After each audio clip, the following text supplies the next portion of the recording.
করিতেছি মহান আল্লাহর নামে, যিনি পরম করুণাময় এবং অত্যন্ত দয়ালু।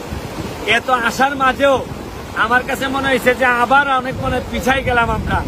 আমার কাছে মনে হয়েছে যে মরার উপর খরার ঘা। আপনারা খেয়াল করে দেখেন, এটা হচ্ছে কি সুনামগঞ্জের রাস্তা, রাস্তার পাশে আমরা দাঁড়াই আছি।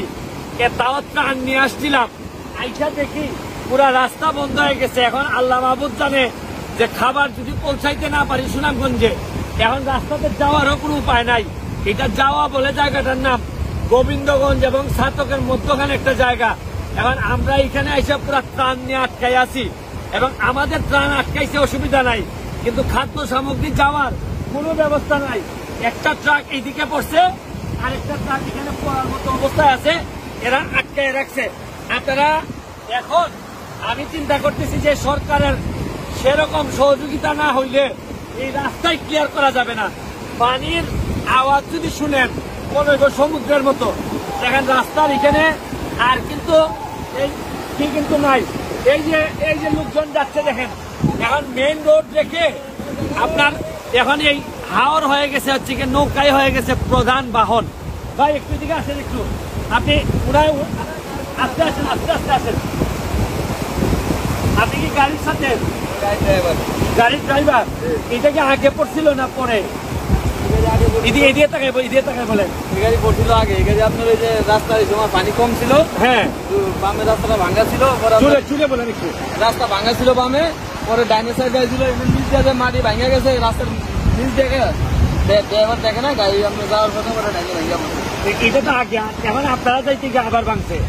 আমি ওই গাড়ি আমরা ধাক্কা দেওয়ানোর জন্য গেছিলাম, পরে আমার গাড়ি ওখানে গাতার ভিতরে পড়ে গেছে। আপনার তো গাতা উঠে, এখন তুলবেন কিভাবে? এভাবে গাড়ি মোবিল সব বাইরে গেছে, তেল বানিয়ে নিয়ে। হ্যাঁ হ্যাঁ, ট্রেন কপ্পা দিয়ে বা কেরেন দেও দিতে বলেন। কেরেং না আসা পর্যন্ত তো পারবেন না। না, উনার বক্তব্য হচ্ছে কেরেং আসার না পর্যন্ত কোনোভাবেই এখন আর এই রাস্তা ক্লিয়ার করা যাবে না। এখন খাদ্য সামগ্রী পাঠানোর জন্য মেইন রোডটা এই সুনামগঞ্জের সাথে যদি রাস্তা আবার বন্ধ হয়ে যায় তাহলে আরো মারা যাবে। আমার কথা হচ্ছে যে আমি দৃষ্টি আকর্ষণ করতেছি সরকারের, এখানে আমাদের কিছু করার নাই। আর এইসব বড় বড় মেশিনারি সরকারের লোক ছাড়া কোনোভাবেই সম্ভব না। দুঃখের বিষয় হচ্ছে গিয়ে রোডস এন্ড হাইওয়ে বলেন, এলজিডি বলেন, একটা লোক এই জায়গার মধ্যে নাই। একটা লোক আসেন, সরকারের কোন লোক আছে? 5টা দিন ধরে এই জায়গায় কেউ আজ জিজ্ঞাসা না ভাই এনে কি হয়েছে, আপনার কোনো সমস্যা হয়েছে কিনা, মানে কোন ডিপার্টমেন্টের কোন লোক নাই। কালকে দুজন আর্মি আইছিল, আইসা দেখে গেছে। এই আর কোন সরকারের কোন লোক নাই, লোকজন আসো না। ওনার বক্তব্য হইল মাত্র 2 জন আর্মি আসছিলেন, দেখে গেছেন। সরকারের নির্দিষ্ট ডিপার্টমেন্টের এলজিডি রোডস এন্ড হাইওয়ে তারা কিন্তু নাই। তারা হয়তো হিসাব গুনতেছেন যে কবে বন্যা কমবে আর রাস্তা ঠিকের নামে আবার মাল খাওয়া শুরু করব।